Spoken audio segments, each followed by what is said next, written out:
Kadaise Raigardo miestas nesiskyrė niekuo nuo kitų miestų.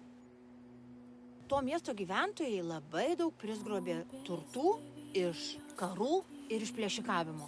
Ir tep jiem patiko laibaut, ir triukšmaut, ir giedots per naktis, ir šnapsų gerts, kad jie šitep triukšmavo, kad net supykdė patį perkūnų. Inširdo perkūnas, ne juokais, visų miestų sugrovė, neliko nei ženklo, o visus gyventojus po žemį nugramzdino. Ir liko jie į nabagučiai po tom žemėm. Norėti ištrūkt, ale negali, ba virš galvų pelkė tyvuliuoja. Klampi didžiulė pelkė ir dar tokiais krūmynais visą apžėlus. Niekap negali jie išlysti. Tai ku jie daro? Jie per naktis skambina varpais. Į savo meldyklosna, jie skambina, skalambina varpais ir tikis, kad juos kas tai išgirs ir išratavos. Ale niekap. Ir dar žmonės kartais išgirsta tuos varpus.